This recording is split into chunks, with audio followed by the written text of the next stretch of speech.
ನಮಸ್ಕಾರ, ನೀವು ನೋಡುತ್ತಿರುವುದು ರಾಯಚೂರು ನ್ಯೂಸ್ 007ಗೆ ಸ್ವಾಗತ. ಅಪಘಾತದಲ್ಲಿ ಗಾಯಗೊಂಡ ಯುವಕನನ್ನು ಸ್ವತಃ ಆಸ್ಪತ್ರೆಗೆ ಕರೆದೊಯ್ದು ಚಿಕಿತ್ಸೆ ಕೊಡಿಸಿದ ಶಾಸಕ ಬಸನಗೌಡ ತುರ್ವಿಹಾಳ್.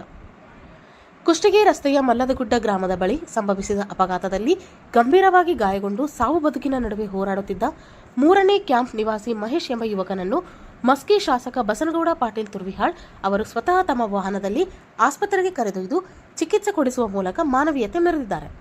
ವಿರುಪಾಪುರ ಗ್ರಾಮ ಪಂಚಾಯಿತಿ ವ್ಯಾಪ್ತಿಯ ಮಲ್ಲದಗುಡ್ಡ ಗ್ರಾಮದ ಕುಷ್ಟಗಿ ಮಾರ್ಗದಲ್ಲಿ ಅಪಘಾತ ಸಂಭವಿಸಿದ್ದು, ಘಟನೆಯಲ್ಲಿ 3ನೇ ಕ್ಯಾಂಪ್ನ ಮಹೇಶ್ ಗಂಭೀರವಾಗಿ ಗಾಯಗೊಂಡಿದ್ದರು.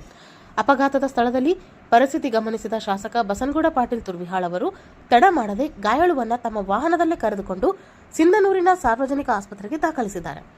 ಆಸ್ಪತ್ರೆಗೆ ದಾಖಲಿಸಿದ ಬಳಿಕವೂ ಶಾಸಕ ತುರ್ವಿಹಾಳ್ ಅವರು ಸ್ಥಳದಲ್ಲೇ ಇದ್ದು ವೈದ್ಯರೊಂದಿಗೆ ಮಾತನಾಡಿ ಗಾಯಾಳುವಿಗೆ ತುರ್ತು ಚಿಕಿತ್ಸೆ ದೊರೆಯುವಂತೆ ನೋಡಿಕೊಂಡಿದ್ದಾರೆ. ಗಾಯಾಳುವಿನ ಚಿಕಿತ್ಸೆಯ ಬಗ್ಗೆ ವೈದ್ಯರಿಂದ ಮಾಹಿತಿ ಪಡೆದುಕೊಂಡು ಅಗತ್ಯ ಚಿಕಿತ್ಸೆ ನೀಡುವಂತೆ ಸೂಚಿಸಿದ್ದಾರೆ. ಶಾಸಕರ ಈ ಸಮಯ ಪ್ರಜ್ಞೆ ಹಾಗೂ ಮಾನವೀಯ ನಡೆ ಸಾರ್ವಜನಿಕರ ಮೆಚ್ಚುಗೆಗೆ ಪಾತ್ರವಾಗಿದೆ. ಅಧಿಕಾರ ಸ್ಥಾನಮಾನಕ್ಕಿಂತ ಮಾನವೀಯತೆ ಮುಖ್ಯ ಎಂಬುದನ್ನು ಶಾಸಕರು ತಮ್ಮ ಕಾರ್ಯದ ಮೂಲಕ ತೋರಿಸಿದ್ದಾರೆ ಎಂದು ಸ್ಥಳೀಯರು ಮೆಚ್ಚುಗೆ ವ್ಯಕ್ತಪಡಿಸಿದ್ದಾರೆ. ಅಪಘಾತದ ಸಂದರ್ಭದಲ್ಲಿ ಗಾಯಾಳುವಿಗೆ ತಕ್ಷಣ ನೆರವಿಗೆ ಧಾವಿಸಿ ಸ್ವತಃ ಆಸ್ಪತ್ರೆಗೆ ಕರೆದೊಯ್ದು ಚಿಕಿತ್ಸೆ ಕೊಡಿಸಲು ಮುಂದಾದ ಶಾಸಕ ಬಸನಗೌಡ ಪಾಟೀಲ್ ತುರ್ವಿಹಾಳ್ ಅವರ ಕಾರ್ಯಕ್ಕೆ ಸಾರ್ವಜನಿಕರಿಂದ ಪ್ರಶಂಸೆ ವ್ಯಕ್ತವಾಗಿದೆ. ಸಾಗರ ಡಿಟಿಪಿ ಸೆಂಟರ್.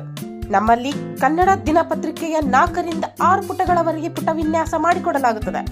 ಕಲ್ಯಾಣ ಕರ್ನಾಟಕ ಭಾಗದ ಸುದ್ದಿ ಹಾಗೂ ಸ್ಥಳೀಯ ಸುದ್ದಿಗಳನ್ನ ಹಾಕಿ ಯಾವುದೇ ಜಿಲ್ಲೆ ಹಾಗೂ ತಾಲೂಕುಗಳ ಪತ್ರಿಕೆಗಳನ್ನು ಅವರು ಜಿಲ್ಲೆಯ ಸುದ್ದಿಗಳನ್ನ ಹಾಕಿ PDF ಮಾಡಿಕೊಡಲಾಗುತ್ತದೆ. ಹಿಂದೆ ಸಂಪರ್ಕಿಸಿರಿ 8431593151.